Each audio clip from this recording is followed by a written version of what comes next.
Hubungan dengan Israel berguncang. Turki dan Iran serukan dunia Islam harus bersatu untuk lawan kekejaman Israel. Presiden Turki Recep Tayyip Erdogan mengatakan kepada timpalannya dari Iran Ibrahim Raisi melalui panggilan telepon bahwa dunia Islam harus bersatu melawan serangan Israel di Palestina. Sikap tersebut mewakili perubahan nyata dari Erdogan. Presiden Turki dan timpalannya dari Iran menekankan perlunya persatuan Islam untuk menghadapi kejahatan pendudukan Israel terhadap warga Palestina. Presiden Ibrahim Raisi pada hari Jumat 7 April 2023 menyerukan konvergensi di dunia Islam melawan kekejaman pendudukan Israel terhadap jemaah Palestina di Masjid Al-Aqsa. Selama panggilan telepon dengan timpalannya dari Turki Recep Tayyip Erdogan, Raisi mengecam serangan Israel baru-baru ini sebagai penodaan tempat suci sekaligus mengutuk agresi Israel di Suriah dan Lebanon. Erdogan juga meminta Raisi untuk bersama-sama melanjutkan upaya di platform internasional, terutama di Organisasi Kerjasama Islam OKI serta PBB, untuk mempertahankan status tempat-tempat suci dan membahas cara menghadapi tindakan brutal pendudukan Israel. Raisi juga menekankan perlunya menghormati integritas teritorial negara-negara kawasan. Lebih lanjut, Raisi menunjukkan bahwa pendekatan terpenting untuk menghadapi terorisme dan separatisme adalah mendukung kedaulatan nasional negara. Sementara itu, Erdogan menggarisbawahi bahwa dunia Islam harus bersatu melawan serangan Israel di Palestina sesuai dengan Direktorat Komunikasi Kepresidenan Turki. Dan Presiden Turki juga meminta Teheran untuk melanjutkan upaya mempertahankan status tempat-tempat suci termasuk Masjid Al-Aqsa yang diberkahi di organisasi internasional. Ini terjadi karena pada hari Kamis, 6 April 2023 yang lalu, militer pendudukan Israel mengatakan 34 roket diluncurkan dari Lebanon Selatan ke Al-Jail. Yang diduga pendudukan mengatakan Iran Dome mencegat 25 proyektil serta menambahkan bahwa setidaknya 5 roket mendarat di tanah Palestina yang diduga. The Times of Israel menyoroti bahwa serangan itu mungkin menandai jumlah roket terbanyak yang ditembakkan dari Lebanon sejak Perang Juli 2006. Hal ini bertepatan dengan agresi pendudukan Israel terhadap jalur Gaza yang diikuti oleh tanggapan dari perlawanan Palestina. Selain itu, koresponden Al-Mayidin pada Jumat dini hari mengkonfirmasi bahwa 3 rudal Israel mendarat di selatan kota Trans dan 2 diantaranya di daerah pertanian dan 1 lagi di daratan Kali. Juru bicara militer pendudukan Israel mengklaim bahwa tentara Israel menyerang infrastruktur dan situs Hamas di Lebanon Selatan.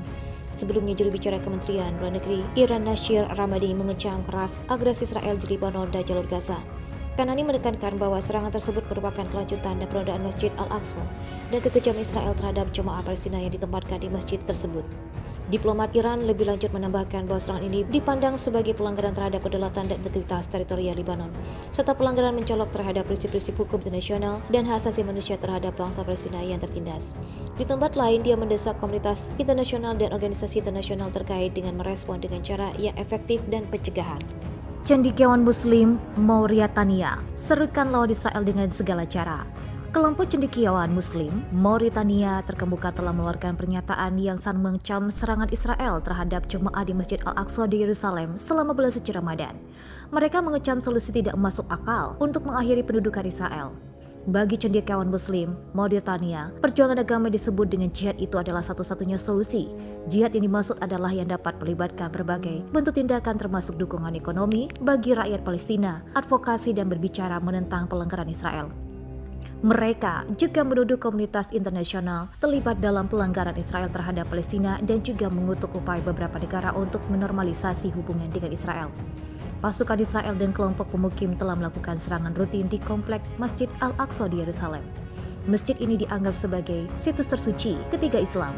Penggerebekan berlanjut hingga Ramadan dengan pasukan Israel menyerang dan menangkap jemaah di masjid. Ratusan kelompok ekstremis pemukim Israel telah melakukan serangan provokatif di situs tersebut setelah menyerbu situs tersebut pada hari Selasa pada hari ke-6 Paskah. Pada Senin lalu, lebih dari 1.000 orang Israel menyerbu halaman Al-Aqsa dan melakukan ritual keagamaan yang melanggar pengaturan status quo yang melarang sholat di tempat suci bagi umat Muslim. Beberapa ekstremis ingin menghancurkan Al-Aqsa dan membangun kuil Yahudi sebagai gantinya. Mauritania tidak memiliki hubungan diplomatik dengan Israel sejak 2009 dan sering mengutuk Tel Aviv atas kekerasannya terhadap warga Palestina. Pada awal bulan ini, Menteri Luar Negeri Mauritania menegaskan dukungan negaranya untuk Palestina melalui panggilan telepon dengan mitranya dari Iran. Namun Israel menargetkan Mauritania dalam upaya untuk menormalisasi hubungan dengan lebih banyak negara Afrika menyusul kesepakatan dengan Maroko dan Sudan dalam beberapa tahun terakhir menurut laporan bulan lalu. Pada 2021, Mauritania membantah laporan media bahwa pihaknya melakukan kontak dengan Israel untuk normalisasi hubungan antara kedua negara.